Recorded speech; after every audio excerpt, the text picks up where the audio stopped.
fahaiza-panary ary indrindra fa ny aminany.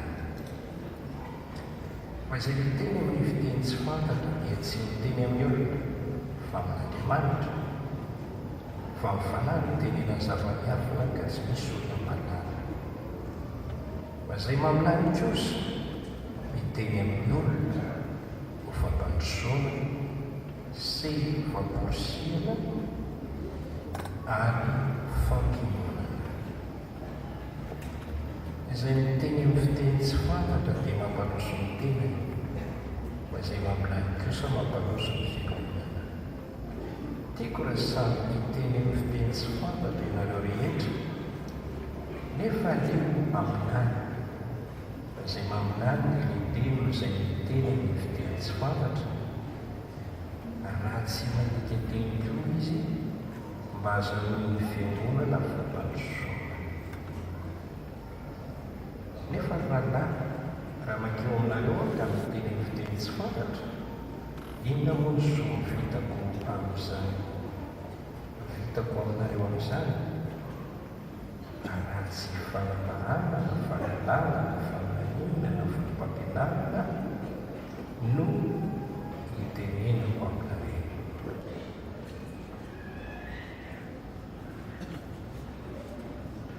Ao amin'ny Baiboly misy teny hoe raha misy olona tanao ny sitrapon'Andriamanitra dia halalany amin'ny fotom-pampianaran'Andriamanitra izy. Izay no fanalahity ahafahantsika miditra ao amin'ny efitrano azahoantsika tsara ny fotom-pampianaran'ny teny Andriamanitra. Mila manana sitrapo isika ny hanao ny sitrapon'ny Tompo. Jesosy miteny sambatra ny olona minona sy manetaeta ny famarinana, fa izy ovokisika. Ilaina manana anohanana ny fahamarinana isika. Ilaina manana hetaheta-lalina ihany koa. Mahasambatra izany.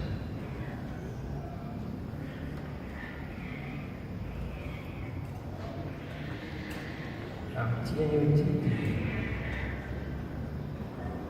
dia iresaka momba ny faminaniana amiko. Dia ny faminaniana izay vokariny fanahy masina sy ny manodidina izany.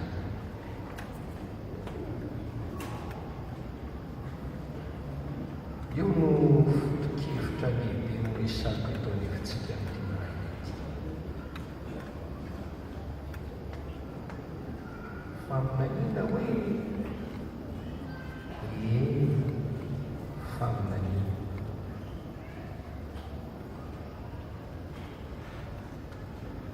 Fiangonana Jesosy mamonjy, fiangonana Pentekôtista,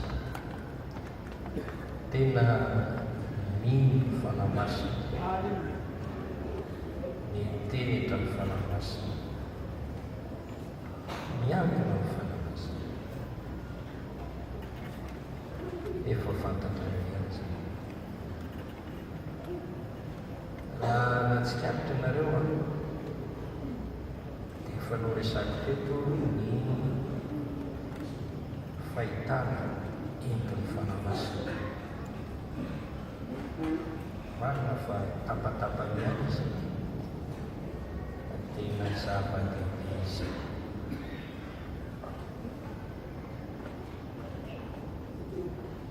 Faharoa, ny fitenenana amin'ny teny tsy fantatra.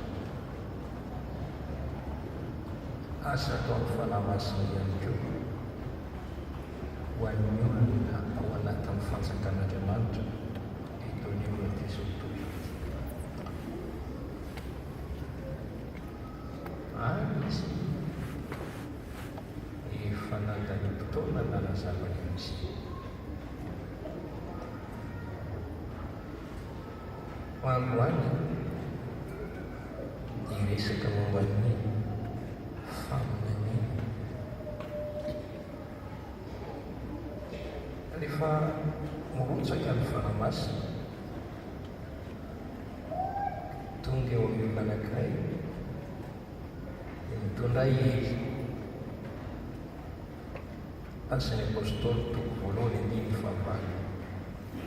Azo hery ianareo mila tsara fanamasina aminareo.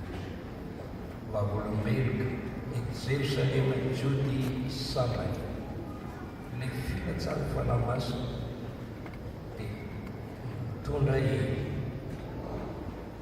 Marina manafy hery ny olon'Andriamanitra. Ijoro vavolombelona hery anatanterahana ny sitrapon'Andriamanitra. Io hery io no ahafahany mandresy olona, mandresy ny devoly, mandresy ny fakapalana, manampy azy iaina amin'ny fankatoavana tanteraky ny sitrapon'Andriamanitra. Alleluia. Efa milatsaka ny fanamasina, ireo milatsaka ny fanamasina dia mandray fanomezam-pahasoava teny amin'ny teny tsy fantatra. Fanamasina teny azy amin'ny teny tsy mbola hainy. Ray amin'ny famantarana anaraka izay io zany iteny amin'ny fiteny vaovao, teny tsy mbola hainy.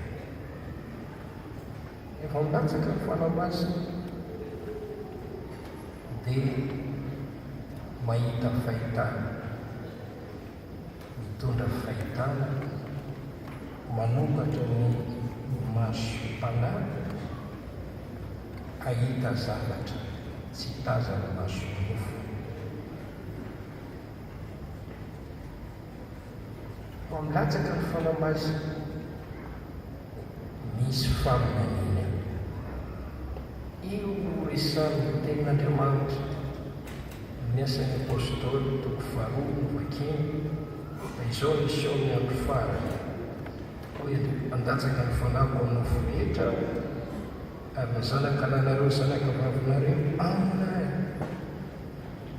Dia mpanomboka lahy mpanompoko vavy mitsaka ny fanahiko amin'ny zanan'iray ka dia aminahy.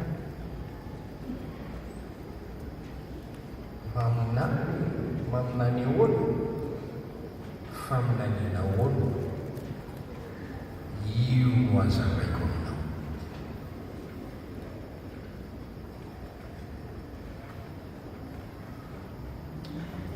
Ao amin'ny asan'ny apôstôly toko fasiny izay folo vao nilatsaka ny fanamasina tamin'ireto roa-ambin'ny folo lahy reto dia niteny tamin'ny teny tsy fantatra sy namana.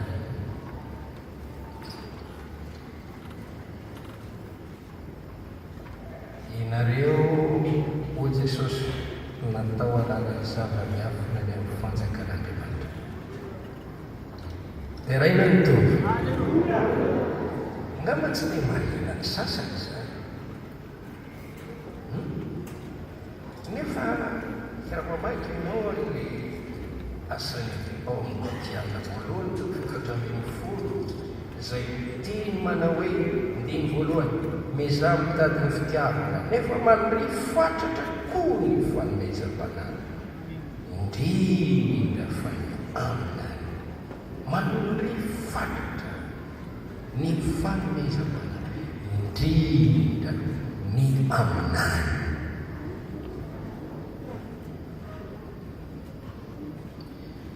Indiny fa tiako raha samy teny amin'ny fiteny tsy fantatra ianareo rehetra, nefa aleo aminahy.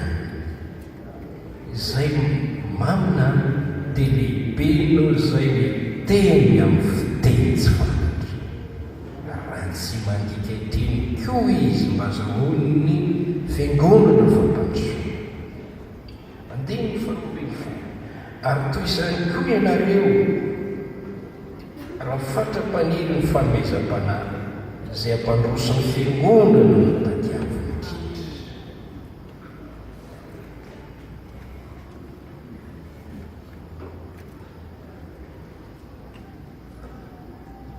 fa sirondroko oka ny mpaminanymbolona telo noy telo oka ny hafa itsara raha misy tsy aleny fanahy eo ampipetrahana oka indrena kosa ny voalohany mazo maminantsy rahay anareo mba ianarany rehetra sy fampahirezana dimy fa sirandreny koa amin'izany raha mandrifatratra ny aminay mandrifatratra raha manontany olona maro anao inona ny basa matina moto matina o za te o ingénieur za te o docteur za te avocat za te maniry mba ho tonga mpaminan'Andriamanitra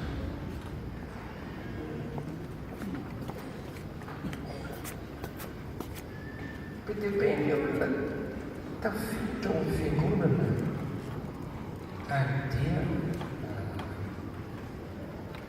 valy miaina ao anaty fiangonana izay velony ho fiangonana tsara atao zavatra mahafinaritra mipetraka ho kristianina tamana ao am-piangonana vavaka isaka lalahady tsy tapaka ary fikiry mafy za kristianina tsy mamotsitra mihitsy aho tsy maintsy mivavaka isaka lalahady loza ho ala tsy mivavaka anaty fikiry ndrindra lady marainy kristianina lady marainy be dia be kristianina lady marainy o lerino za sahirana za misy problème be dia be ny zavatra oatra manitra mamrafo anto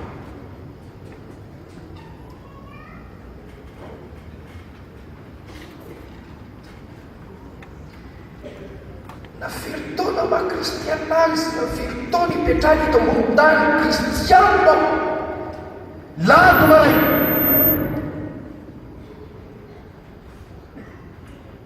zay ihany azy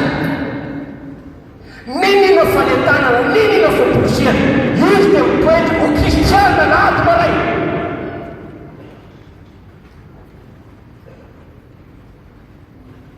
o izy mba manontany tompo mahafapo anao fa izy mifampoko anao lady marainy izy tsy mametra-panontaniana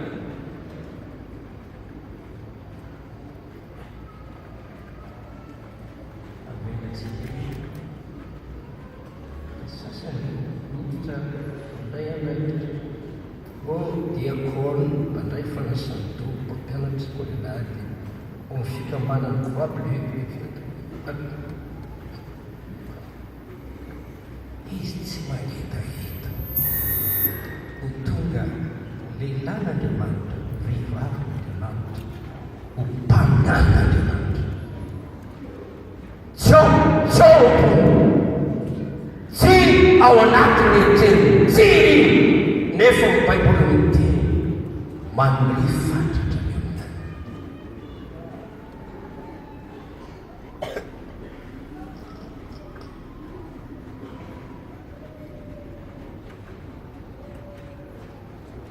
famile Mosesy engeny mpaminany Jehova vokaolonasy ho alatsaka Jehova amin'ny fanahy vahoaka Israely rehetra ho mpaminany Jehova olona ampiasain'Andriamanitra tombotona ny teny satria misy zany karazana kristianina izay minasakiteo zany te trakenao amba mba sonitra koa mba hitahita zavatra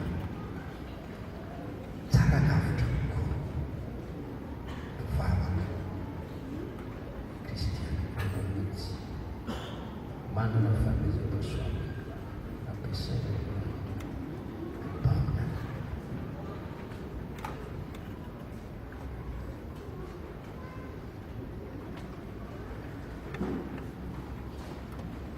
Sitakaloma mekisi tuapitsagana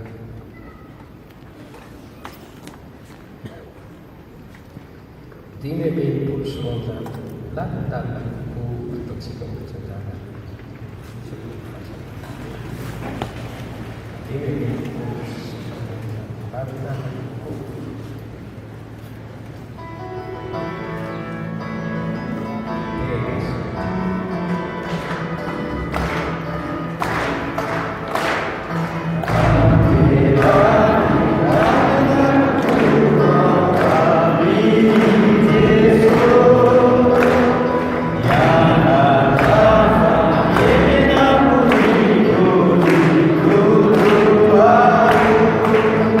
Oh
mikasika ny famonjena ity misy teboka maromaro tsy ary voalaza eto avokoa.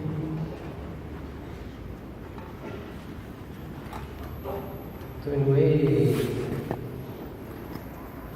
ilay famonina tsy tokony atao tsitsy araka voasoratra ao Tesaloniana toko 5:20.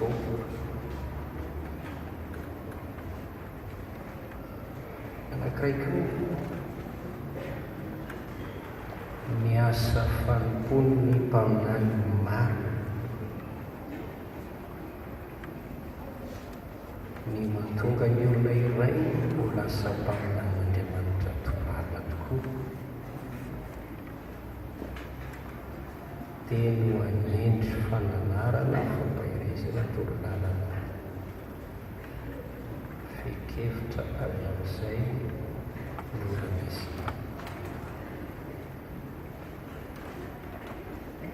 Foy ny fotoana tsy afaka ilaza ireo rehetrarehetra ireo fa voalohany indrindra ho jerentsika faminaniana tsy azo atao tsitsy. Araka io ny voasoratra ao amin'ny Tesaloniana voalohany io toko 5:20. Miara-mamaky tsika rehetra. Isa roa ty aza manao tsinitsina ny faminaniana.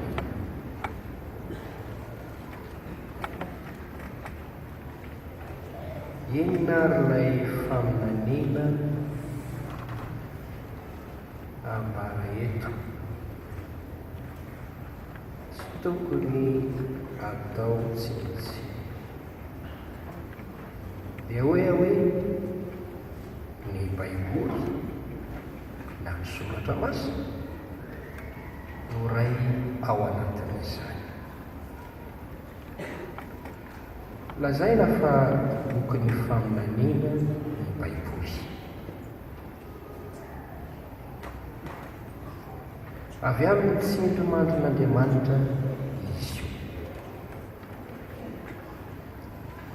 Feno sy tanteraka izay voasoratra ao, madio, masina, marina ny fanabaran'ny Baiboly rehetra. Mpaminany maro no niteny nanambatra ny Baiboly. Apôstôly voafidy koa no niteny tamintsika. Ny mpaminany, ny apôstôly dia niteny ary voarakitra soratra ka atao hoe soratra masina, ary izany no Baiboly. Tsy tokony atao tsinitsina teny faminaniana.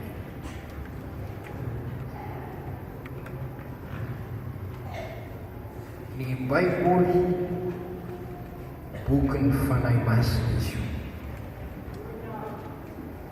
Afatra avy any an-danitra napitaina amin'ny alalan'ny soratanan'olombelona ho antsika.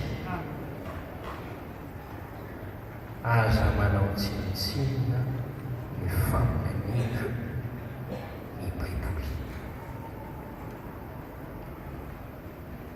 Jiro ny Baiboly, fanilo ny Baiboly. Hoy ny mpanao salamo manao hoe fanilo ny tongotry sy fanazavana ny lalana ny teninao. Iza moa no tsy ampirehetra jiro ka mampiseho filana jiro rehefa tonga ny alina, na mandeha amin'ny toerana maizina, tsy maintsy mampirehetra jiro ny tompony fiara rehefa mandeha amin'ny alina izy. ary tsy maintsy mampirehitra jiro isika rehefa tonga ny alina. Aizy pito manarona ny tany, aizona manarona ny firenena.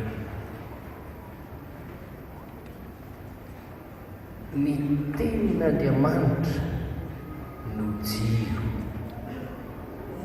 jiro ny didin'Andriamanitra. Fanino ny tompontsika sy fanazavana ny lalatsika ny tenin'Andriamanitra. Aza manao tsinitsinina ny Baiboly ianao.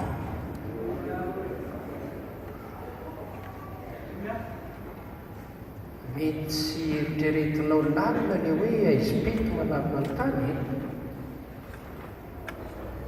ka izay no mahatonga anao tsy miraharaha ny famakiana ny Baiboly na ny fitondrana ny Baiboly hiaraka aminao,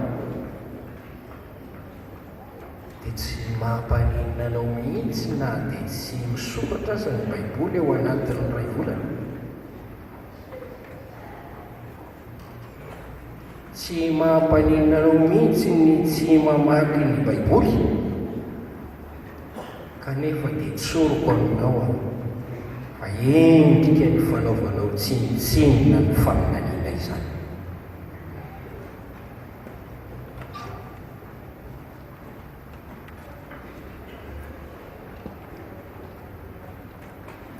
Jesosy dia ny nanambarany tena ny fa izy ny fahazavany zao tontolo izao. Mahafantatrao moa fa Jesosy no atao hoe tenin'Andriamanitra ary teny tonga nofo.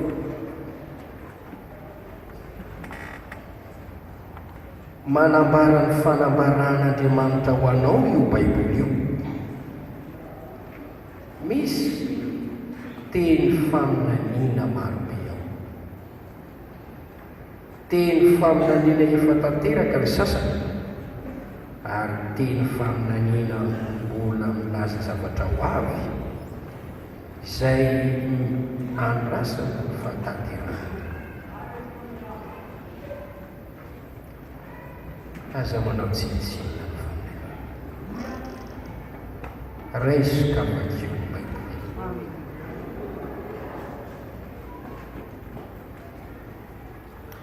Na efa namaky 500 azy ianao dia miverena mamaky indray.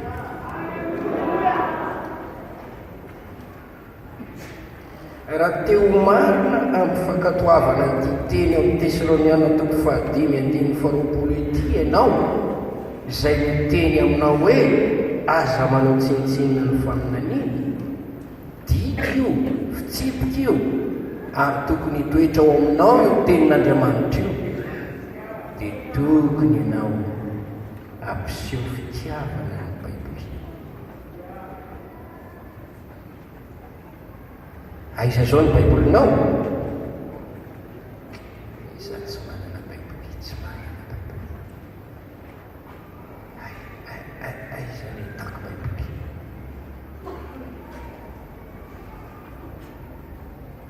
Tsy dia lafo manahoana loatra ve ny Baiboly e?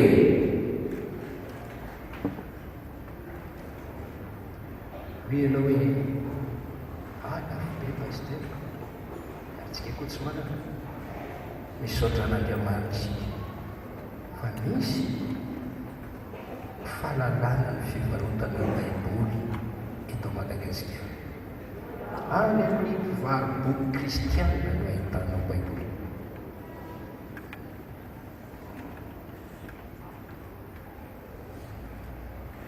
Miafy kely fotsiny ianao dia afaka mividy Baiboly. Ary rehefa manana Baiboly ianao, aza vela hisaraka aminao izy. Vakio ny Baiboly, ianaro ny Baiboly, dinio ny Baiboly. Io no teny faminaniana voasoratra ary mitoetra. Rahan'Andriamanitra ianao ary tsy hanao tsirambina ny famakiana Baiboly. Tsy misy mahasolo ny fianarana ny Baiboly any tokantrano na fianarana ny baiboly ianao manokana no mamaky ny baiboly, mandinika izay voasoratra ao. Raha kristianina teo akaikin'Andriamanitra ianao dia tokony kristianina makafy ny famakiana baiboly. Aza manao tsinitsinina ny faminaniana, miolanja ny fanatrehana fotoana ianaranao ny baiboly.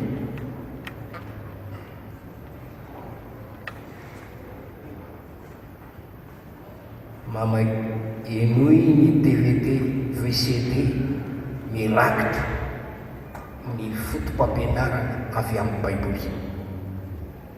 Mitongava miaino ny lehilahin'Andriamanitra sy ny vehivavin'Andriamanitra izay mampianatra anao ny baiboly. Raha sitrakao dia mazotoa miaraka aminay eto Jesosy Mamatsy. Mampianatra ny baiboly zay ary ny toriteninay dia hiobana indrindra amin'izay zavatra ato amin'ny baiboly. Ny fombafomba rehetra ato izay fanabeazana rehetra ato dia tsy maintsy mifanaraka amin'izay voalaza ny baiboly avokoa.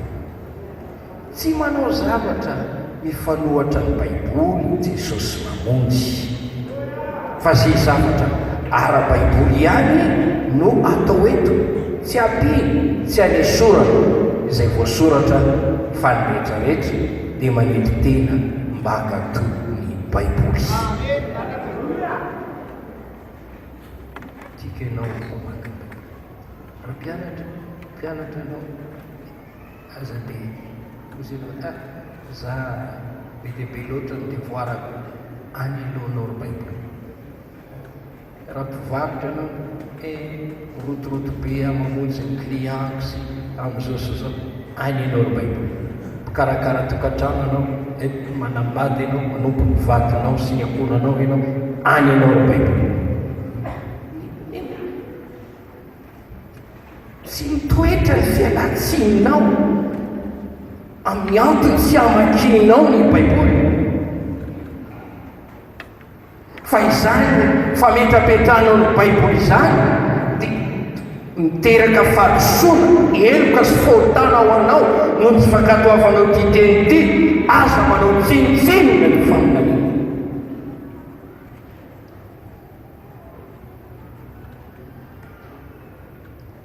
Ao amin'ny Isaia 4:7.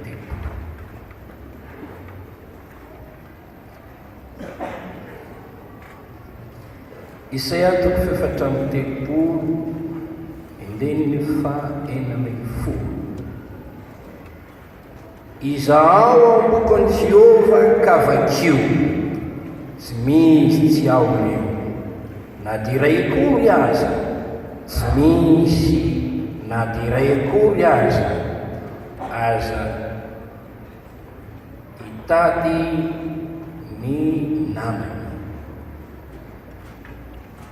Ny vavako efa nandidy izany, ary ny fanany ihany no nanangona azy. Jereo ny bokin'Andriamanitra kavakio. Efesiana 4:7, raiso ny tenin'Andriamanitra zakatra ny fanahy. Jaona 5:5, dinio ny soratra masina. Dinio ny soratra masina satria ataonareo fa ho amino nanareo fiainana manak'izay ary reny manambana. Dinio ny soratra masina. Ao amin'ny bokin'ny Josoa misy teny manao hoe saintsaino andreo manaraka ity boky ny lalàna ity. Saintsaino andreo manaraka hitandremanao zay voasoratra.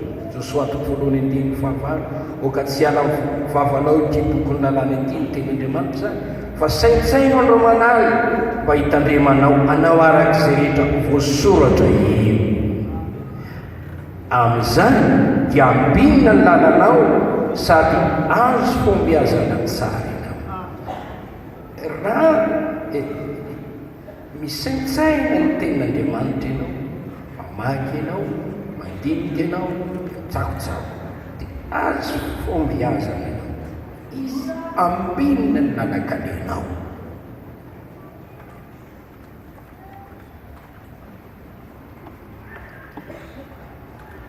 Petera faharoa toko voalohany andiny faina ambin'ny folo.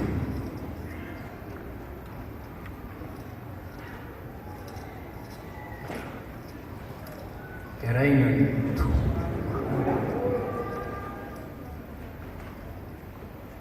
Petera faharoa toko voalohany andiny faina ambin'ny folo.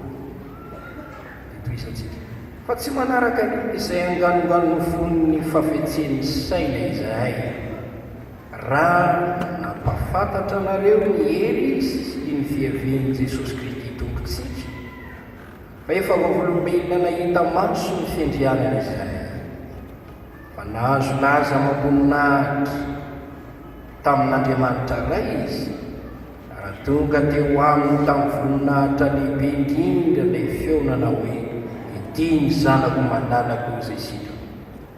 Ary nay io feo avy tany an-danitra io, raha niaraka tamin'ny tany telom-bohitra masina izahay. Ary manana telo faminaniana atao mahaforona kokoa isika, koa raha mandinika izany ianareo dia manao tsara, fa toy ny jiro mazava ny fitoerana maizimaizina izany, mandrapazava ny andro ka miposaka ao am-ponareo ny fitarika andro. Fantatrareo voalohany indrindra fa tsy misy faminaniana ao amin'ny soratra masina avy tamin'ny famoahan-kevitry ny olona manokana, fa tsy misy faminaniana avy tamin'ny sitrapon'ny olona tany aloha, fa ny teny arak'izay hitondrana ny fanahy masina azy ny olo-masina Andriamanitra. Manana teny faminaniana mahafiona isika, mahafiona raha mandinika izany, mamaky izany, mianatra izany, misaintsaina izany, mitsakotsako izany, dia toy ny jiro manazava ny fitoerana maizimaizina izany, mandrapazava ny andro ka miposaka ao am-ponareo ny fitarika andro. Aza manao tsitsika vakio Baiboly. Fanambarana toko voalohany andininy fahatelo. Sambatra izay mamaky sy ireo izay miainy ny teny ity faminaniana ity ka mitandrina ireo zavatra voasoratra ato anatiny fa atombotra ny fotoana.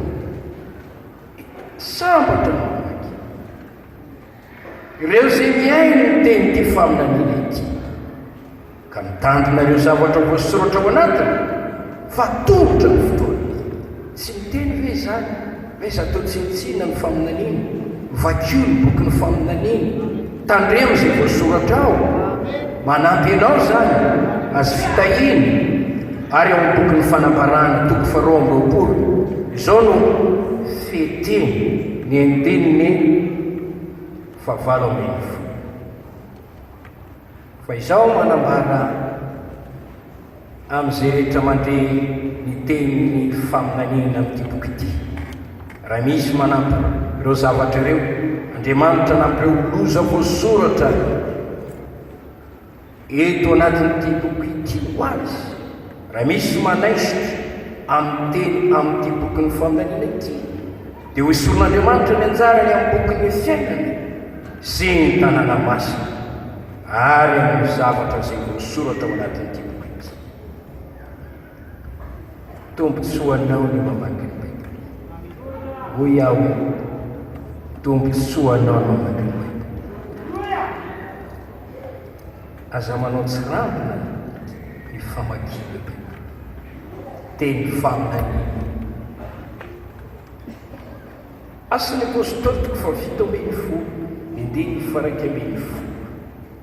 Ary ireo dia mendrika noho izareo tao Tesalonika no nandraisany teny tamin'ny zoboko sy ny fakindianana rehetra sy nandiniany ny soratra masina isan'andro marina izany na tsy hitanao fa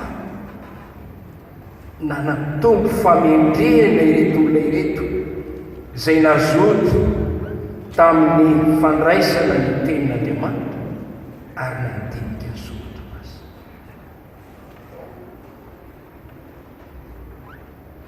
Tsy azonao atao mihitsy ny miaina amin'ny famasinana nefa tsy mamaky Baiboly ianao.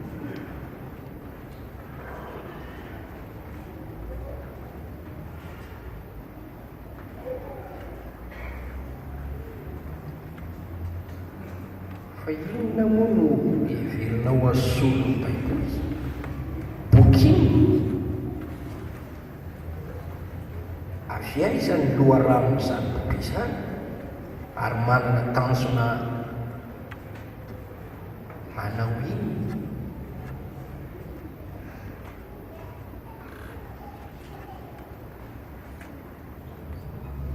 Mitondra anao makaiza io zavatra mahavalinanao io ka mahatonga anao manao tsinitsinina ny famakiana ny Baiboly.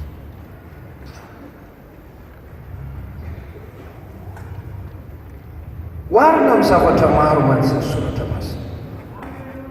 Tena oharina amin'ny zavatra maro toy ny fitaratra. Ataoko fa tsy misy olona tsy mampiasa fitaratra isanandro. Rehefa avy ao amin'ny dosy dia avy eo tsy maintsy fitaratra. Hoe manahoana ny fipetraka ny zavatra rehetra. Rehefa mihety mampiasa fitaratra, manao mampiasa fitaratra. Tenin'Andriamanitra ny fitaratra. Mila ianao mampiasa io tenin'Andriamanitra isanandro. Hijerenao ny fiainanao. Raha tia handroso anao, raha tia ahita fitia amin'Andriamanitra ianao. Oharina amin'ny sakafo, hitako ny teninao ka no haniko. Manto tao ambavako tahaka ny tantely, ronono, fitaovana maro samihafa, ny tenin'Andriamanitra. Aza manao tsinitsinina ny famonjena. Izay no afatra Andriamanitra ho anao androany. Aza manao tsinitsinina ny famonjena. Na inona ndraikitra ao atao am-piangonana, aza manao tsinitsinina ny famonjena. Voalohany famonjena izay tokony ataonao tsinitsinina ny Baiboly.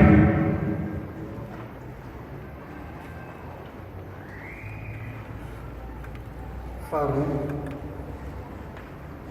inona koa ilay faminaniana tsy tokony atao tsinitsinina io?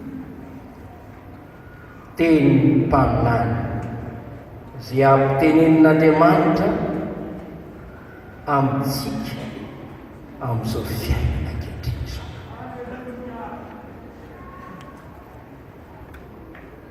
Fomban'Andriamanitra ny manangana mpaminany izay miteny amintsika.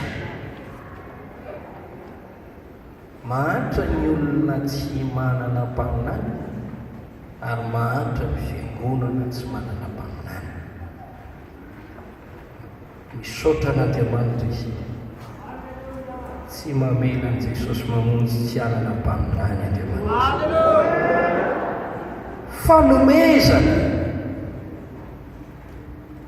avy amin'Andriamanitra ho antsika reny mpaminan'Andriamanitra. Jereo ao amin'ny Hebreo toko voalohany ny andininy voalohany.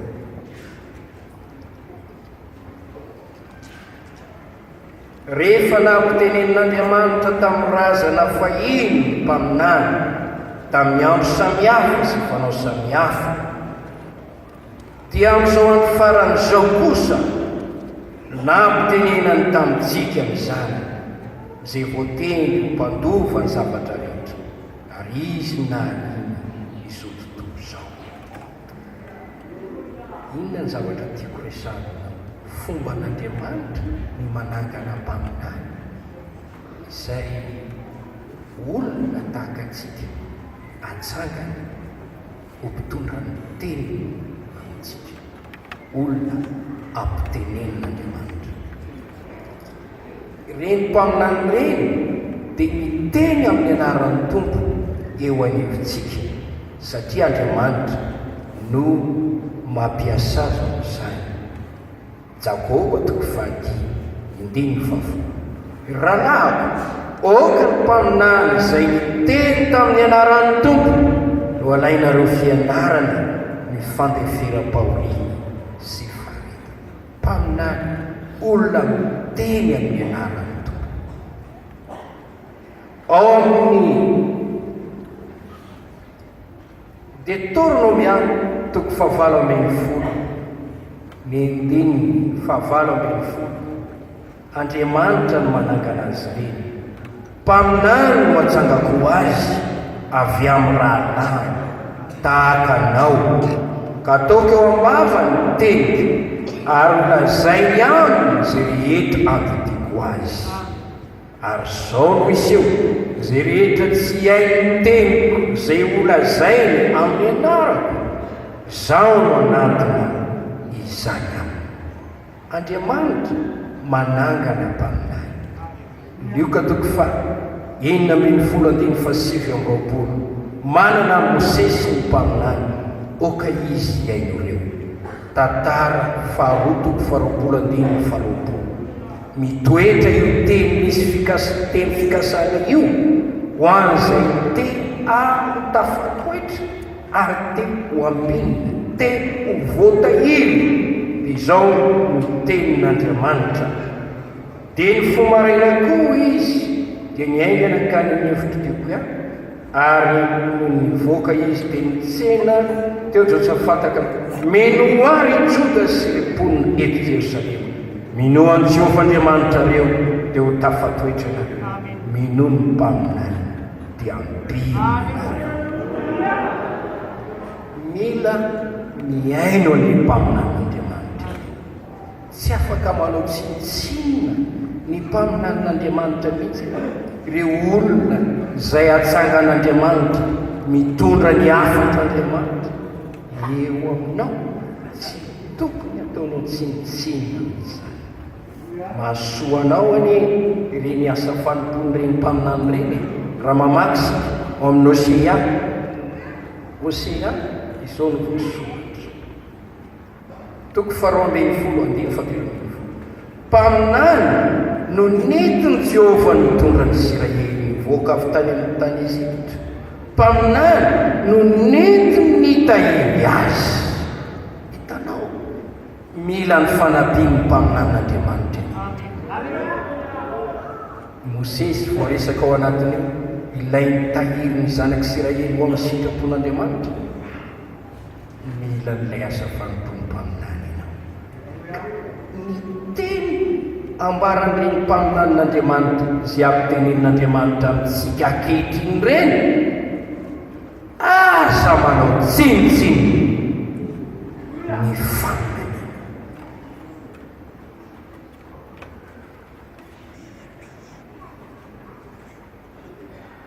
Tsy tao amin'ny testamenta taloha ihany misy mpaminany, fa misy mpaminany koa ankehitriny. Tsy tao amin'ny testamenta taloha ihany misy mpaminany, misy mpaminany koa tao amin'ny testamenta koa. Marina aloha fa misy teny notenenin Jesosy ity izay mety ampirotatsainanao, fa tiako azavaina tsara. Matteo 1:20, izao no voasoratra. Matteo 1:20.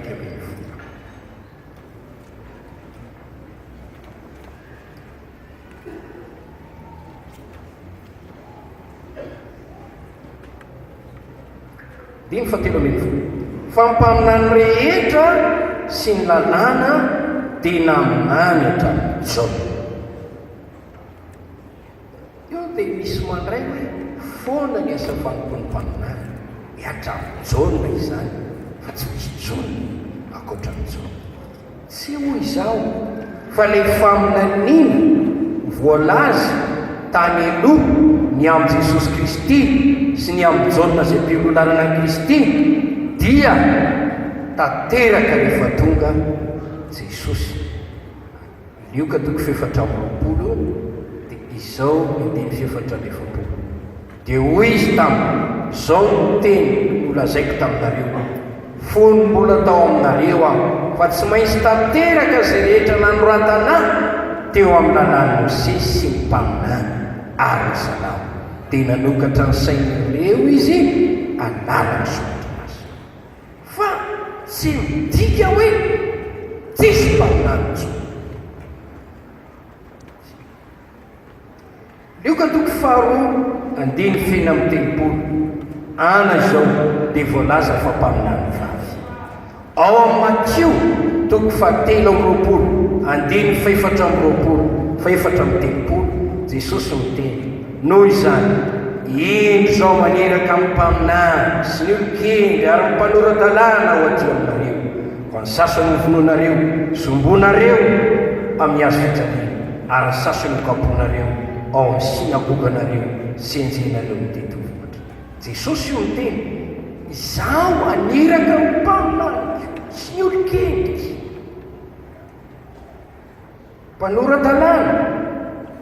mpanora-dalàna mivoaka avy amin'ny Jesosy io, olona mpampianatra ny tenin'Andriamanitra io, olona izay nofenon'Andriamanitra ny fahendrena io, izay atsangan'Andriamanitra, fa mario fotsiny mbola maniraka mpaminany Andriamanitra. Ao amin'ny boky Asan'ny Apôstôly dia mitanisa reo olona naminany sy mpaminany maro. Tsy izay ve ny voasoratra amin'ny Asan'ny Apôstôly toko faharoa andimy fito ambin'ny folo fahavalo ambin'ny folo, amin'ny andro farany andatsaka ny fanako amin'ny mofo rehetra, ary izao nisy eo amin'izany andro izany ny zanaka lahinareo zanaka vavinareo andatsaka ny fanako dia aminany, mpanomboky lahy mpanomboky vavy andatsaka ny fanako aminany. Midika eny izany fa mbola misy ilay faminany. Ary eo amin'ny Asan'ny Apôstôly toko sivy ambin'ny folo andiny fahenina latsahan'ny fanamasina miteny tamin'ny teny namina Zakaria, hitantsika ao amin'ny Lioka toko voalohany andiny fafito ambinipolo feno fanamasina namina. Amin'ny Asan'ny Apôstôly toko faraiky amby roapolo andiny fahasivy, zanaka vavy ity lehilahy evangelista ity.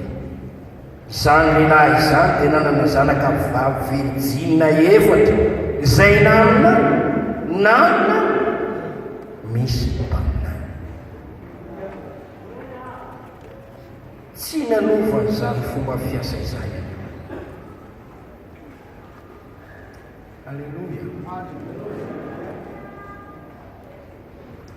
Ao amin'ny Asan'ny Apôstôly toko faraiky ambin'ny folo, jereo tsara ireto mpaminany marobe avy tany Jerosalema nakany Antiokia reto, andiny fafito amby roapolo, ary tamin'izany andro izany dia nisy mpaminany marobe avy tany Jerosalema nakany Antiokia. Hitanao, misy ny mpaminany. Eo amin'ny Asan'ny Apôstôly toko fahatelo ambin'ny folo andiny voalohany, ary teo amin'ny fiangonana tany Antiokia misy mpaminany sy mpampianatra. Misy mpaminany. Miasa ireo mpaminany manatanteraka asa vanim-potoana io. Tsy tokony ataonao tsinitsinina mihitsy ny faminaniana entin'izany. Ao amin'ny Asan'ny Apôstôly toko faraiky amby roapolo, jereo toko faraiky amby roapolo, miresaka ny amin'ity mpaminany anankiray atao hoe Agabo, eo amin'ny andiny fafolo, ary nitoetra tao andro maro izay, ary nisy mpaminany anankiray atao hoe Agabo nidina avy tany Zoty, ary efa tonga teo aminy izy dia noraisiny fitebon'ny Paoly ka namatorany tongotra matanany ny tenany, dia hoy izy, izao no lazainy fanamasina, toy izao no amatorany ny Jiosy any Jerosalema ny lehilahy tompon'ity fety ity ka atotra eo an-tanan'i Jesosy. Marina hoe Agabo mpaminany. Misy mpaminany, misy ny mpaminany, tsy hoe foana ny mpaminany,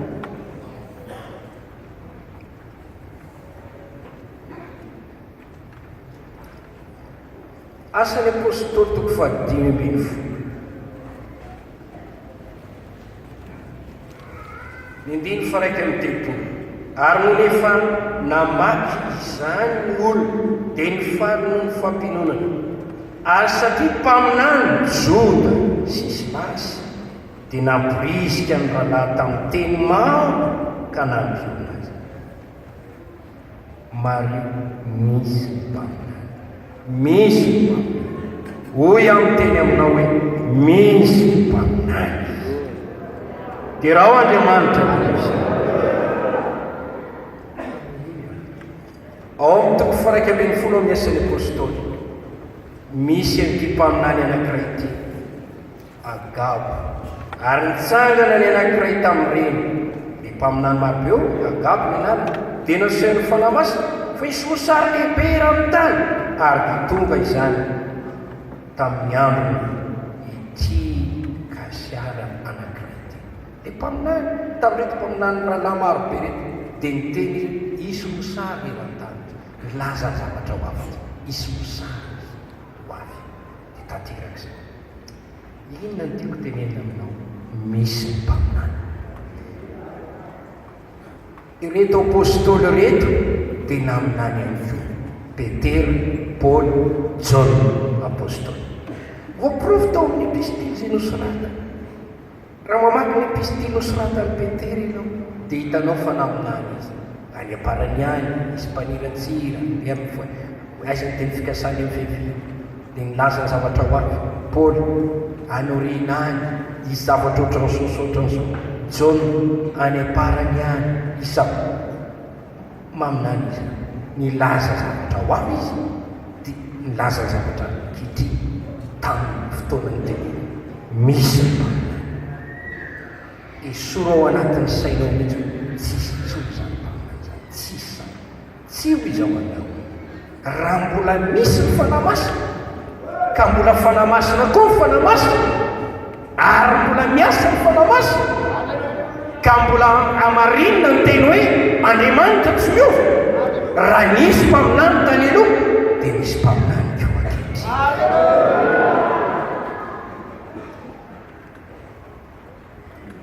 Raha mamaky ny Baiboly isika dia tena misy ireo mpaminany, olona nietsehany fanana faminaniny tao amin'ny fiangonana voalohany. Ireto no porofo satria na nisy teny mikasika ny fiainany mpaminany ny apôstôly Paoly. Romana toko 12 ny 1-5. Satria samy manana ny fanomezana araka fahasoavana nomenantsika isika. Raha faminaniny dia kaminany araka ny lohatry ny fo. Hitanao zany? Raha faminanina ozy ny fanomezam-pahasoavanao, atao araka lohatry ny finoana izany. Ao amin'ny Korinthiana voalohany toko 1:1 ny 4:7. Ny lehilahy rehetra raha mivavaka na maminany ka misaron-do dia mahafa-boninahitra ny lohany. Fa ny vehivavy rehetra kosa raha mivavaka na maminany ka tsy misaron-do dia mahafa-boninahitra ny lohany. Fa toy ny voaratra izy. Miresaka ny amin'ny lehilahy sy vehivavy izy hoe lehilahy mivavaka, vehivavy mivavaka. Lehilahy maminany, vehivavy maminany. Raha ohatra ozy misy lehilahy izay mivavaka na maminany ka misaron-do, dia tsy mety zany satria mahafa-boninahitra ny lohany. Fa ny vehivavy raha mivavaka na misaron-do, raha mivavaka na maminany ka tsy misaron-do, mahafa-boninahitra. Tiako aseho aminao fotsiny, misy tao amin'ny fiangonana voalohany ny olona nietsehany fanany faminany tena aminany izay. Rehefa nilatsaka ny fanahy masina na miteny tsy fantatra, na mankalaza an'Andriamanitra, na tonga ny faminany dia manambara zavatra avy amin'Andriamanitra izy.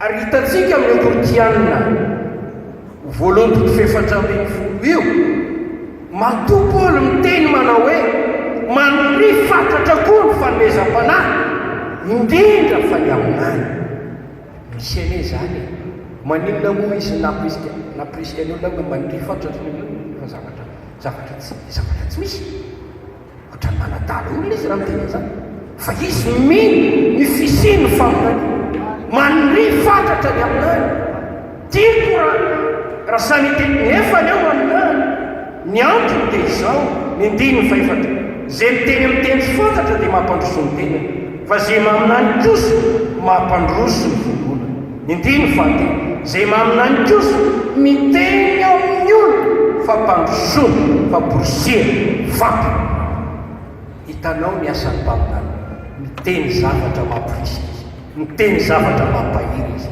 miteny zavatra mampiona izy indraindray dia mila fampahirezana izy mety manatrika aty mety manatrika fizantoitra mety manatrika ohatra jamba n'ilay olana izy mpaminany no afaka miteny manao hoe aza matahotra ho hitanao ny famonjen'Andriamanitra ny olona tsotro tamin'ny andron'ny Mosesy raha niara tao Egypte mijery Egyptiana nanenjy mijery ny ranomasina teo anoloany sakandalana dia very hevitra hoenty sita zay ale mihemotra tonga amin'ny fiteny eto Madagasikara mihemotra maty reny be mandroso maty reny be sady ranomasina le toloha fa ny mpaminany afaka ny teny ny Egyptiana zay hitanareo sy ho hitanareo tsy ho hitanareo ny famonjena okinareo anio Jehova hiato mandrosoy ianareo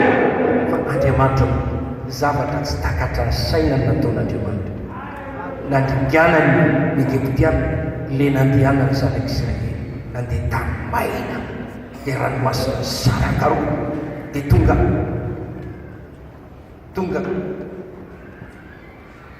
ilany anankiray dia lalana ngezabe tany maina ny mpaminany no nanoro hevitra mpaminany no nampio ny mpaminany nanoro hevitra fa raha nanao tsinitsinina ny teny mpaminany dia ringa anatio izy ty teny aminao a misy ny faminany dia reo Andriamanitra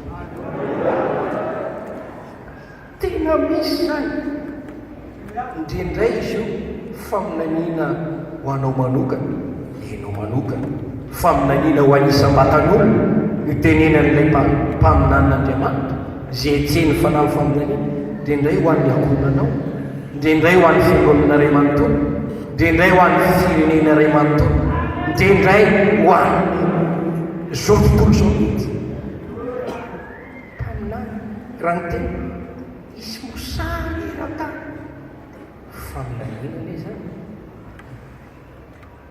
ny olona indrindray tsy miraharaha zany faminaniana everiny fahaizana aman-tsainy olombelo ireo nianatra tany amin'ny toeram-pifoanana nianatra baiboly tsy ho hainy ve io ay dia tahaka ny fiheverany hoe nianatra tany amin'ny siboly ambony nianatra momba ny histozeo ka mahitantara ny tisty dia izay ny voamboasana angamo mety misy olona mitsanga mitoroteny manazava soratra masina ara-pahalalana fotsiny fa tsy olona natsanga n'Andriamanitra ho mpitondra ny hafatra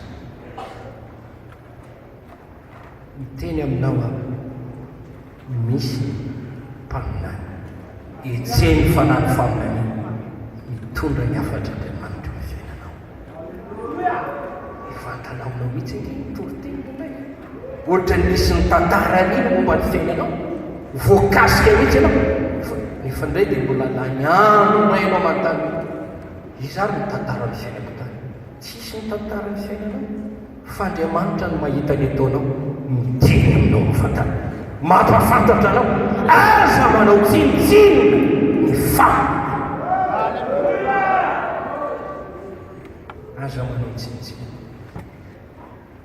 ka raha voakasika ianao satria ny teny entin'ilay mpaminan'Andriamanitra dia mampiseho ny toetranyilay tenin'Andriamanitra velona sy mahery maranitra no sabatra lolena manindrona trany amin'ny fampitsaraina ny ay ka mankasika ny fenofeno voatsindrona ianao nefa ianao raha tokony bebaka tena hitan'Andriamanitra natao fona mibebaka sofotra ianao tezitra ndray ianao tavotroana ndray ianao sy tianendry tena mantsy ianao sy tianendry tena mantsy ianao tia nafina ny voatanao amin'ny fanamarina teny ianao raha tokony tsotra hoe voatsindronao miaiky ny fahotako aho mibebaka aho mifona ry aho Andriamanitra tsy manatiny ianao raha miteny marina ianao raha miteny tsy zavatra miafina aminao ny fipetrako ny fantiako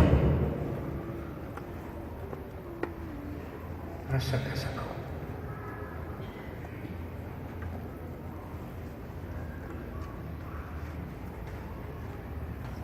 ao amin'ny Timoty voalohany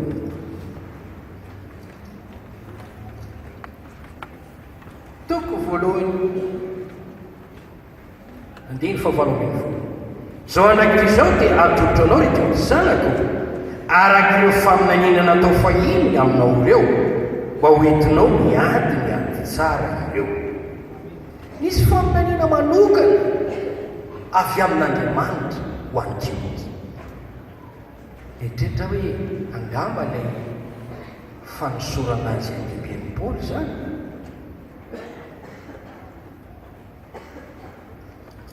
ao amin'ny toko 4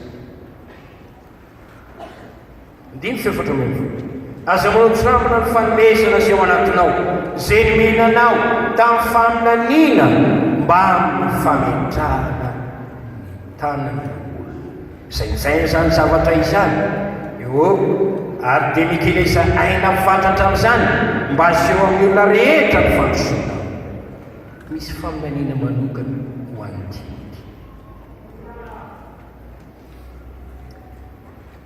tia lesy lahatra antsika tia ampino antsika fa misy ny faminaniana misy ny fanany ny faminaniana ary manetsik'olo izany fanany faminaniana izany misy mpaminany Andriamanitra no manangana ireny tena misy ny faminaniana ao amin'ny testamenta vaovao ary tonga noho ny zavatra lehibe anankitelo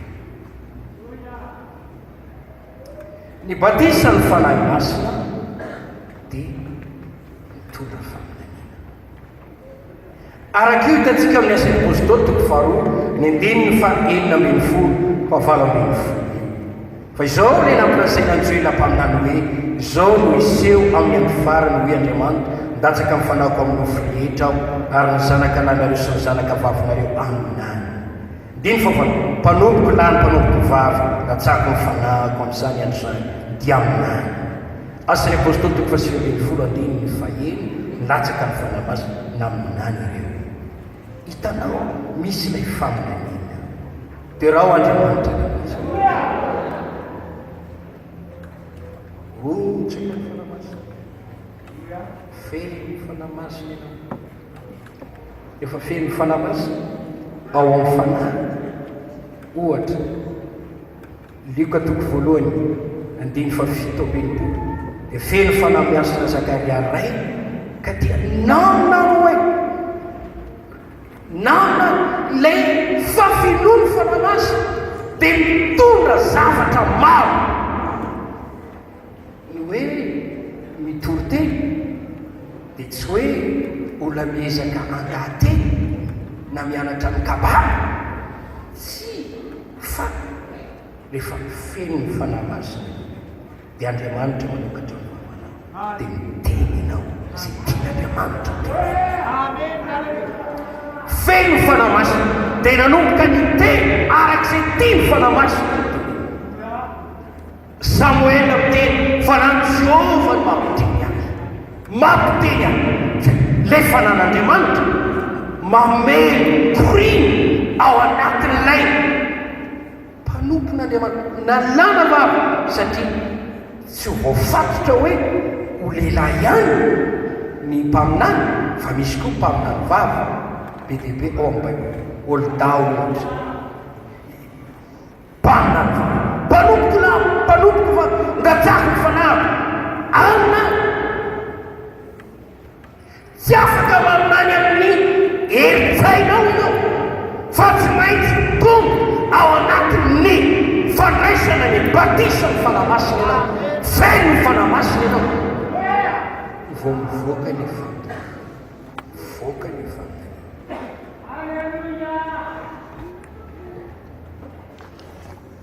marobe ny kristianina tradozo tonga tapoka dozo tsy fantany akory zay zavatra trano tsy mahazo fampiomana tsy fanaon'Andriamanitra mihitsy tsy mampiomana n'olona raha nravany Sodoma izy nampiomana ny Lota nisy mpaminany nampiasay naniraka ny anjely izy raha ndrava safodrano izy miteny izy nampiomana miteny Andriamanitra ohatra hoe izy dalo avy eto amin'izao raha tena voaka tsara kely tsy ho tatoka aminao tsy ho zavatra ho tatoka aminao misy fampiomana nataon'Andriamanitra no zatra mivavaka tsy matsapa ninino tsy mifandray amin'Andriamanitra tsy mitany ny ai ny feon'Andriamanitra zany mahafinympivavaka maro kety kristianina betsy anaova mialatsiny ara-teny zany tsy mahay miai eo an'Andriamanitra sady tsy mamaky baiboly no tsy miakina amin'ny fanahy masina no tsy miai ny mpaminany ny tompo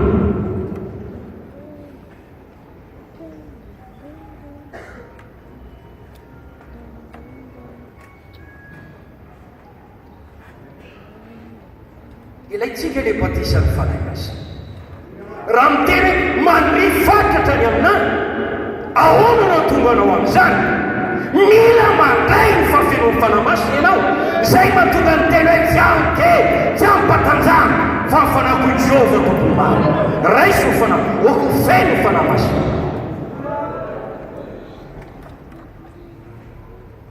ny fanomezam-pahasoavana koa dia miteraka ny famany io araka ny voalaza amin'ny Kortianina voalohany toko faharoa ny ndiny ny fafito fa izy rehetra samy omeny fisony fanaso ndiny fafolo any anankiray manao fahagagana ny anankiray mamina fanomezam-pahasoavana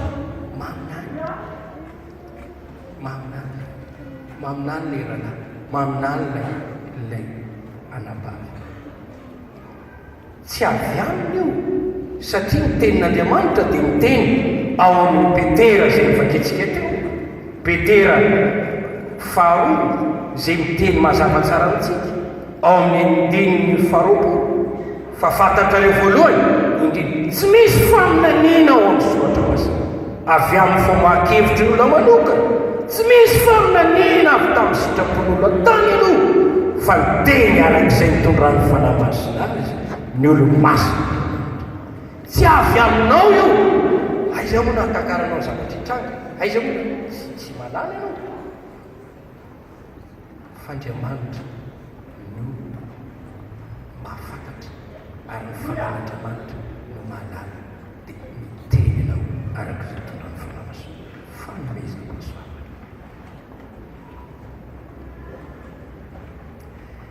fano ity indray a dia tena asa fanompona ataon'ny fanahy masina mihitsy raha mandinikytsika ao amin'ny Efesianina toko faha-efatra diny fahakelany izy nanome ny sasany apôstôly ary ny sasany mpaminany ny sasany evanjelisty ary ny sasany tandrina sy mpampianatra ho fanatanteranan'olony masina amin'ny asa fanompona ho amin'ny fampandrosoana ny tena Kristy ireo le mpitarika dimikeza be ao amin'ny fanjakan'Andriamanitra apôstôly mpaminany evanjelisty ary mpitandrina mpampianatra paster hafa mihitsy zay le hoe evanjelisty mpampianatra le mpaminany zavatra manokana mihitsy zay eto dia tia resaka aminao hoe le endrika isehoan'ilay faminaniana na koa izay zavatra ambaran'ireo mpaminan'ireo anankiray aloha dia indraindray izy dia milaza an' Jesosy Kristy tsotra fotsiny izy mitory amin'i Jesosy. Io angamba no mahatonga an'izany rehefa mitory teny ianao dia mpaminany afaka mitory amin'i Jesosy avokoa tsika rehetra tsy dia milaza zany hoe mpaminany ianao apahany kely amin'ny asa ataon'ny mpaminany no ataonao ao amin'ny fanambarana toko fahasivambin'ny folo ny andinin'ny faharoapolo dia misy an'ilay hoe fanany faminaniana ny filazana an' Jesosy. Fanany faminaniana ny filazana an' Jesosy misy an'izay andinin'izay.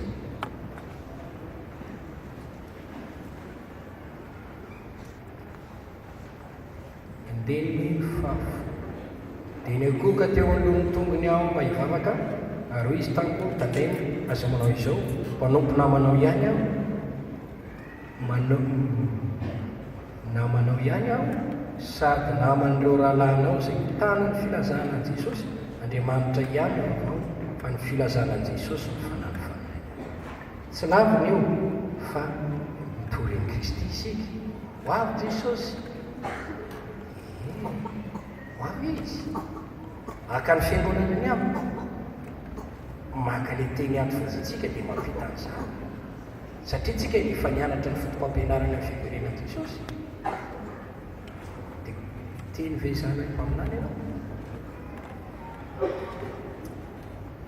milaza ny amin'i Jesosy ianao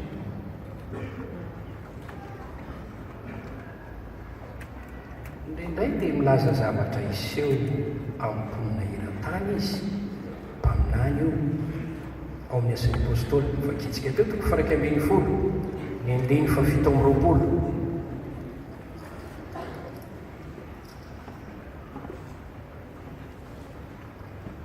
ary tamin'izany andro izany andiny fa fito amby roapolo dia nisy mpaminany maro avy tany Jerosalema nakany Antiokia ary nitsangana ny anankiray tamin'ireny atao hoe Agabo anaseho ny fanahy masina fisombosary lehibe eran'ny tany rehetra. Indraindray izy milaza zavatra ho avy takan'izany. Indraindray ilay mpaminany milaza zavatra iseho manokana ho amin'ny olona iray. Io toko faraika amby roapolo amin'ny asan'ny apôstôly io dia fanambarana anankiray ho an'i Paoly izay nivakitsika teo hoe tompon'ity fekepity dia ho afatotra rehefa any Jerosalema. Jereo tsara vavolombelona le mpaminany izay niteny Paoly koa anie talohan'io ao amin'ny toko faharoapolo andiny faraika amby roapolo dia efa niteny ary nijoko vavolombelona tamin'ny Jiosy sy ny Grika koa ny fibebahana amin'Andriamanitra sy ny finoan'i Jesosy ary ankehitriny niterem-panahy akany Jerosalema nefa tsy fantatro izay anjoahany afa-tsy izay ambaran'ny fanahy masinako amin'ny isa tanàna fa isy fatorana sy fahoriana anjoahany. Vavolombelona roa Paoly tenenan'ny fanahy masina dia mpaminany koa miteny ny zavatra efa tenen'ny fanahy masina. Ao amintsika ny fanahy masina zavatra ho avy azambarana amin'ireo na sola ratsy ohatra ho faty ny zanako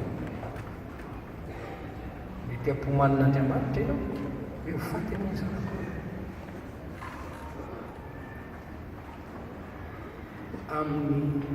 amin'izao taona ianao ho faty ihany eto an-tany raha zakanao le izy dia miteny aminao Andriamanitra fa tsy zakanao le izy dia tsy miteny aminao izy ary tsisy olona hiteny aminao hoe ho faty ianao. Anisan'ny zavatra anankiray tena mialatsiny tena tsy sahako ambara amin'ny olona mihitsy ho faty ianao. Za tsy teny ho faty nomana fotsiny ao manak'izay nefa ny tokony tena hoe ho faty io ho faty io ratsy be mantsy raha tenena ho faty ianao nozon'ny pastera aleo tsy miteny Paoly izavatra azonao izao ny zavatra azonao ny amin'ity fanambarany mpaminany ity zay niteny zavatra amintsika ianao a izao ny zavatra hitranga aminao raha tena zanak'Andriamanitra ianao koa ny efa tenenany tompo an'izany miloha dia misy vavolombelona anankiroa ianao a sy le mpaminany izay miteny fanahy izay nomenanao alalànao zavatra nomen'Andriamanitra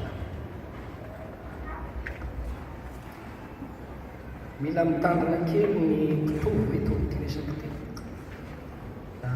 misy alora zazanahy toy izy dia misy anabavy anankitelo dia ny anankiray teny manao hoe frera Andriamanitra miteny tamiko fa mety raha miaraka tsika amin'ny fanambadiana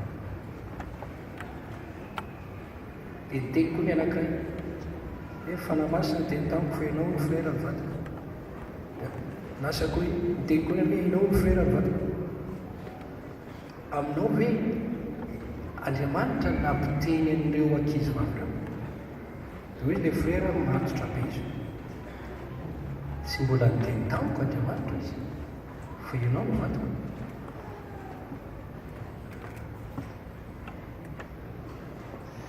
ary tsy isy nalay mivady izy teny naray azy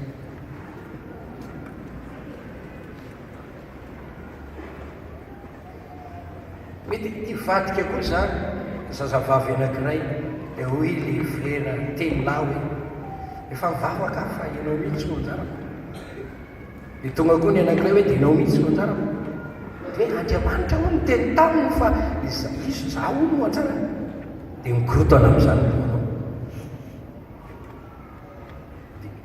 dia izy telo ireo zany mitarihan'Andriamanitra akabatenao daholo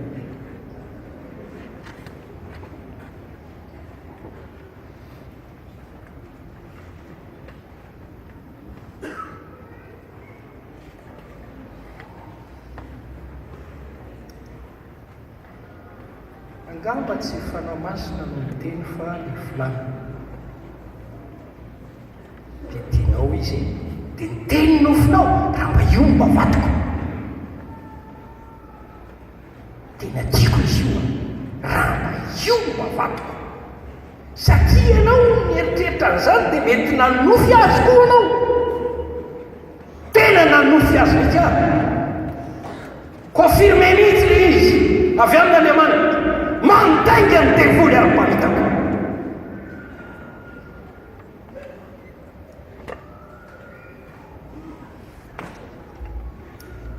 dia teny fotsiny aho hoe mpaminany le dia miresaka zavatra manokana aminao teny izy hoe hiteraka zazalahy no mieritona ohatra am'izao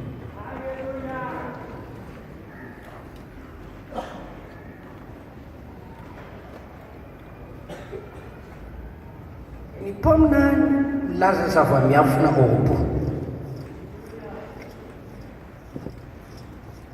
Kortiana voalohany toko fa 4:4 koa ny miteny amin'ny teny tsy fantatro dia famantarana amin'ny tsy mino fa tsy amin'ny mino fa ny faminaniana kosa amin'ny mino fa tsy amin'ny tsy mino koa raha vory amin'ny toerana iray ny mpiangona rehetra dia miteny amin'ny teny tsy fantatra ny olona rehetra dia miditra ny tsy mahay na ny tsy mino tsy olazay ny veversaina ianareo fa raha samy maminany izy rehetra miditra ny tsy mino na ny tsy mahay vonianatra ataon'izy rehetra izy sady mitsarain'izy rehetra ka miseho ny zava-miafiny fo dia koaka izy ka hivavaka amin'Andriamanitra ka ilaza eo aminareo tokoa Andriamanitra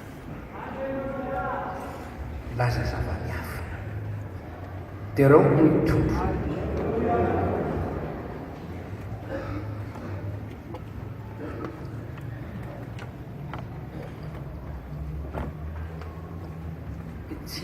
mety tsy fantatry ny olona mihitsy a ary mety izano mafeny fa fantatry ny mpanompon'Andriamanitra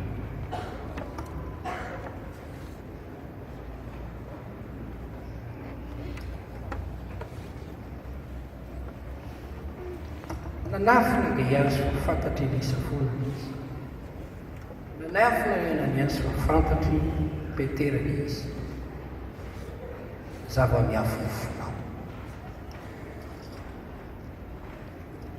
Misy teny eny am-bokyny Amos miteny hoe ny zava-miafon Jehova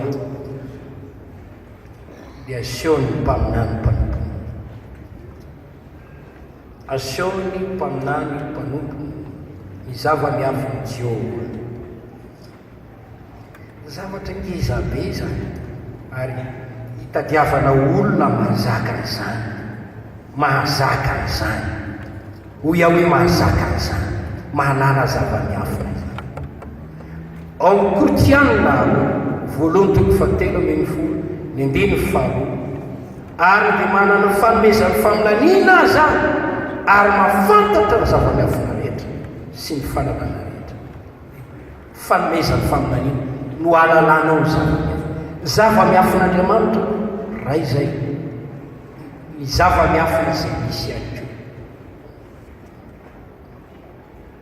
Mpaminany miara-miasa amin'ny teny fahalalana, miara-miasa amin'ny teny mpahendrena, fanomezam-pahasoavana, dia mahafantatra izy, ampahalalàn'Andriamanitra azy. Ny programan'Andriamanitra ny fiainanao, ty olona ty a, dia tiako izy ty ho atao evangelista, ty olona ty a, tiako izy ty iza moa le mpaminany nivory tao Antiokia no niteny hoe atokany a Barnabasy sy Saoly anao niasa efanetsoko azy. Le mpaminany no nitenenan'Andriamanitra ty lehilahy ty atao missionnaire izy tiako ampiasaina izy ty. Mpaminany nahalalany Paoly zava-miafina tataka an'izany.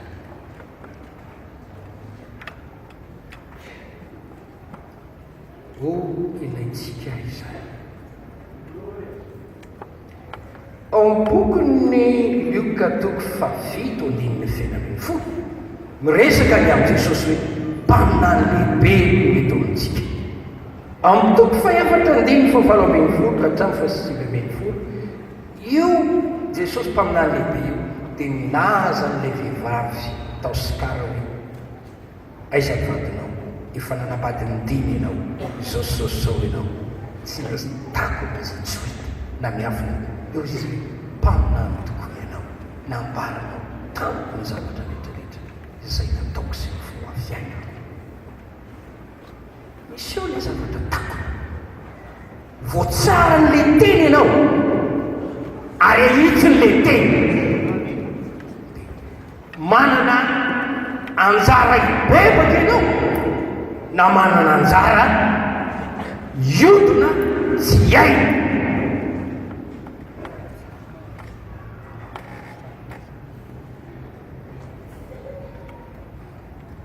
Be dehibe ny takizany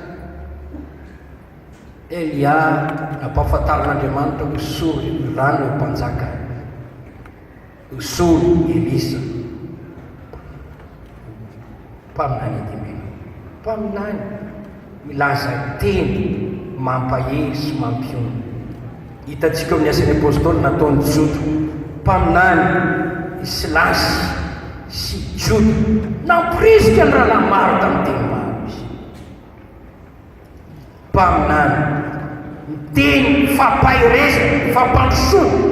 Koritiana 1:4 ny andininy 7 zay maminany miteny amin'ny olona fampandrosoana sy fampolisiana ary fampiana.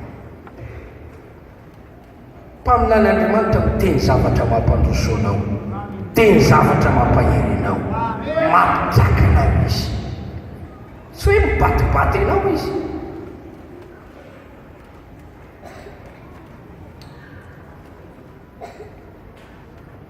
Lazay ny olana domeny ny vaholana, ampahireziny ianao, amporisihany ianao, entiny eo amin'ny fanatren'Andriamanitra ianao, miteniteny fikasana ho anao izy. Mitanondrika ianao dia omeny anao le teny fampahirezana mba hitrakanao, marary ianao omeny anao le teny fanasitrana. Isaia nikany amin'ny Ezekia zao ny lazay Jehova ampira temopeny folo taona indray ny amina ilayntsika izany zavatra mikasika ny fiainantsika reto any tsy ary voarakitra tao amin'ny baiboly fa le mpaminany zay ampiasain'Andriamanitra ankehitriny dia mitondra hafatra mifanidify indrindra amin'io zavatra iainana ho anao any.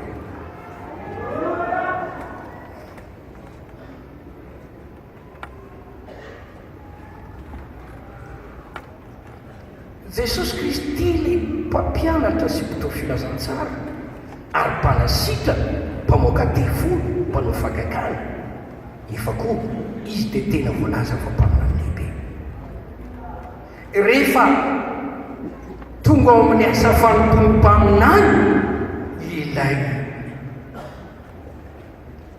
olona dia miariary ny asa taony zay misy fiatraikany goavana eo amin'ny tonoram-panany.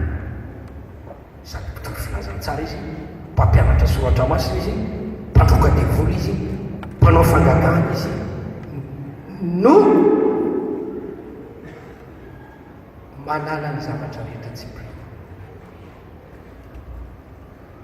Jaona mpanao batisy dia mpaminany lehibe nitory fidebara namerina olona maro tamin'Andriamanitra liko atoko voalohany andiny fatelo ambin'ny folo ka hatramin'ny fafito amby efapolo andiny fito amby enimpolo favalopolo hitanao ao mpaminany maneho tsy ambaratelon'Andriamanitra amintsika.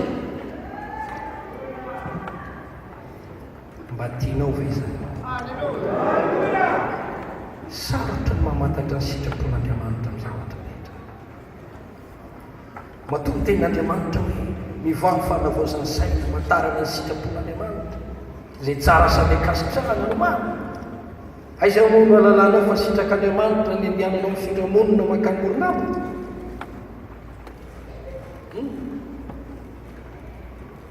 Aiza mono alalanao fa sitrapon'Andriamanitra ny fondranao monina hipetraka any amin'ny fianarantro? Eritreritra fotsiny toanety toanety ny makany aka ny fianakaviana koa le miteny makanisa ty anareo.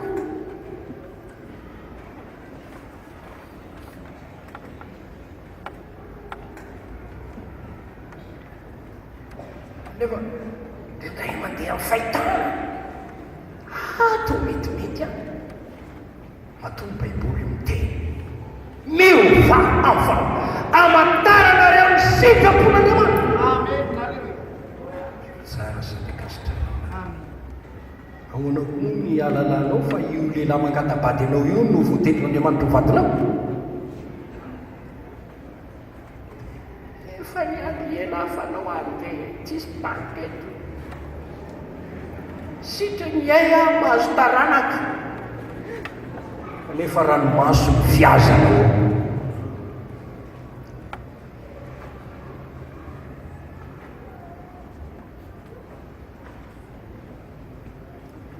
Zanak'Andriamanitra tarihany fanahy masina zay manatsofina entiny ay otisy eny zay lazay ny fanao amty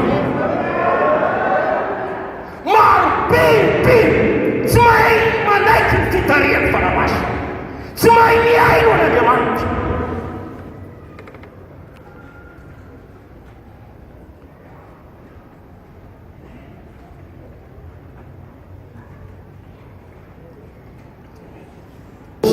Fatelo mendeny fafito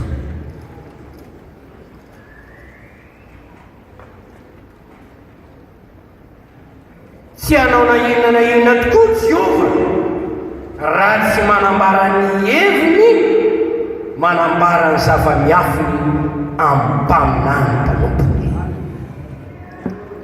Indray Andriamanitra misy zavatra ataony miteny amin'ny alalan'ny mpaminany izany foana raha maky ny baiboly ianao dia izany foana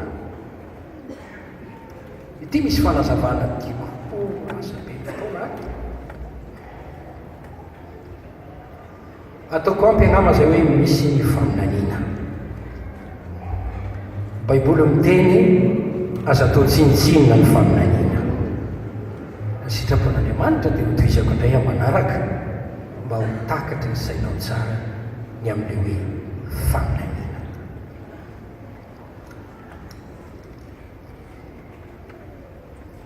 Misy loharano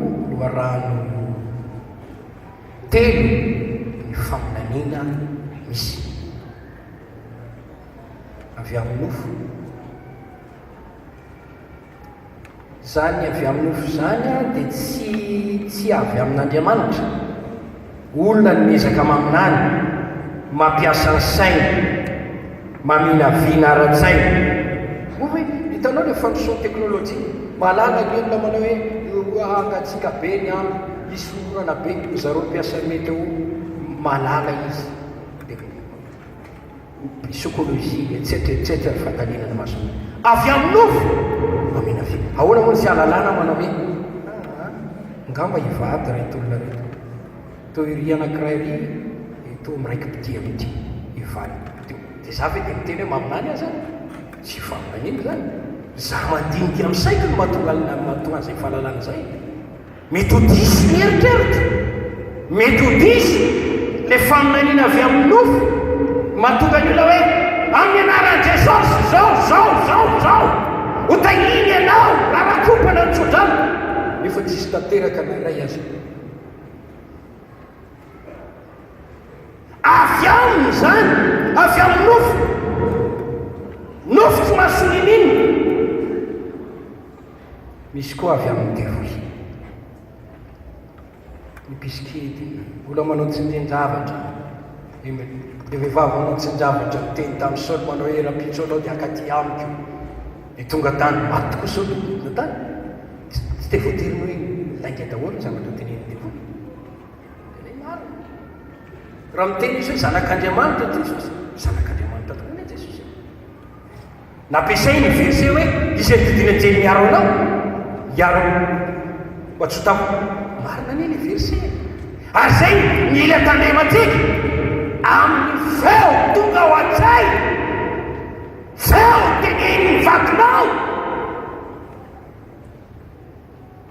vaty ny Adama, ny Eva no ny aino amin'ny anarana.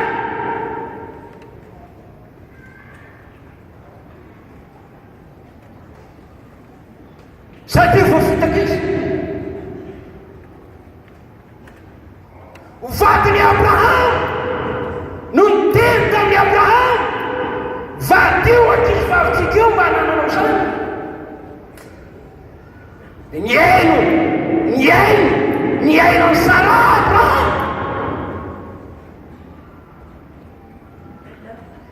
Zay mivady aloha dia tsy maintsy mba mifakerakely mifampidinika. Nefa le vadinao tsy manana ny tegn'Andriamanitra koa. Olona tsy mivavaka, olona tite, olona tsy ara-panahy.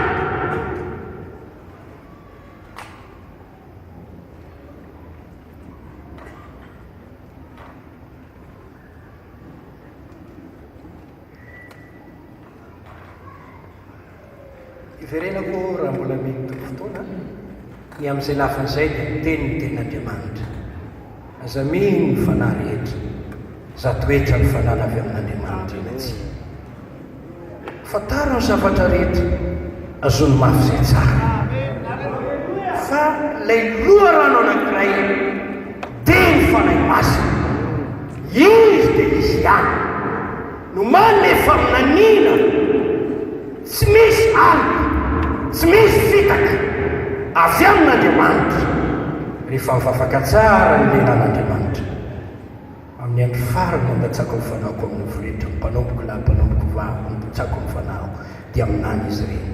Tsy misy faminaniana avy tamin'ny sitrapon'olona tany aloha rehetra tany. Aingany eo mpaminany Jehova avokoa ny olon'ny Israely, koa latsaky Jehova ny fanahy. Olo miteny manome fatratra ny aminany. Mila mpaminany izao tontolo. Mila mpaminany ny fiangonana. enina dia tsy hompaminany lehibe azy ianao ka tsy ho tonga ministeranao zany fa mba mahasolontsongona faminaniana ianao na dia faminaniana ho an'ny tenanao ihany. Inona moa ny iseho aminao rabetso? Inona moa ny hitranga aminao?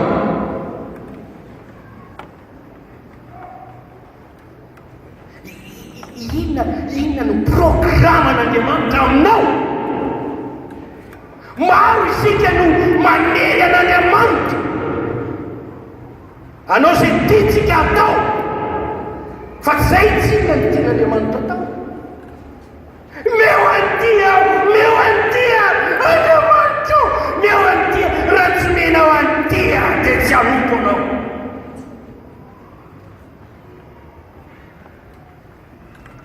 Maninona no manao an'izany Andriamanitra? Za miteny mivavaka ataonao dia misy valiny avokoa, na eny na tsy na andraso aloha.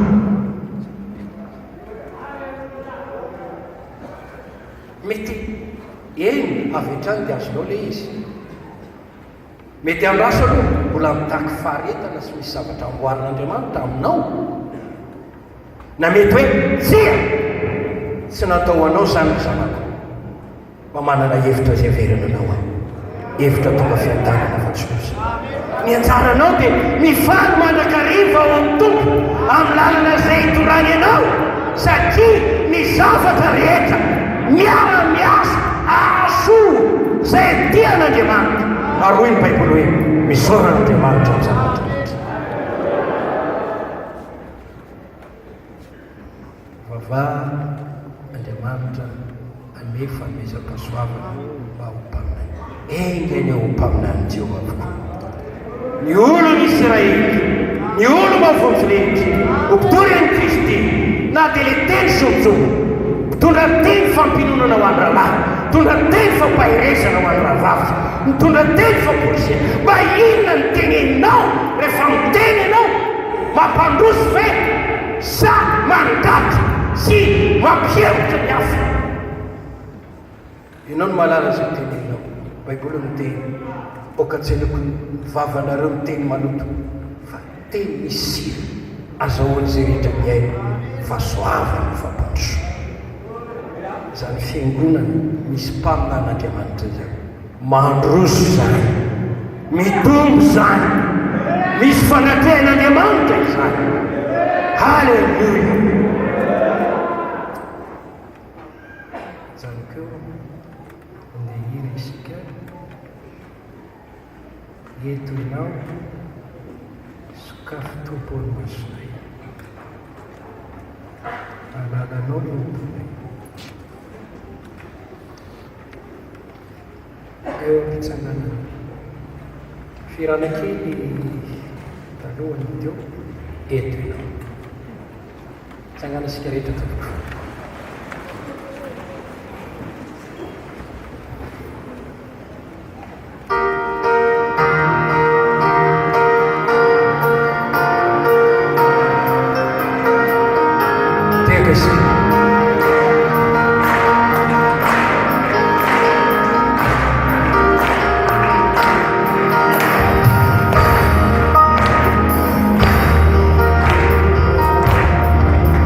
Mas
Mietareteto-ana hoe inona moa no tianao atao eto amponin-tany?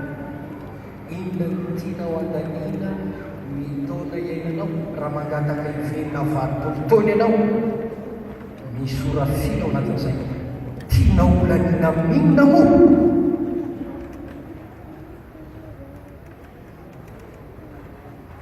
Inona no tianao andaniana ny aminao?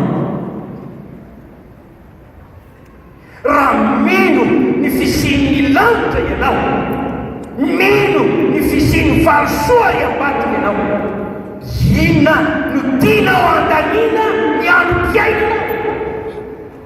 Tiako raha mpamina ny avo mangatahaka fanamasina mahay Andriamanitra manokana anao sy mampiasa anao.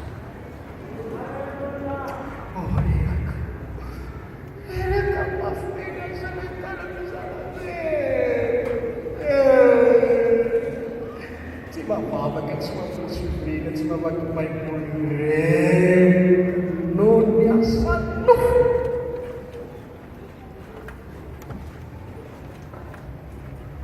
Inona no tianao andaniana ny aminao? Amahorin'Andriamanitra.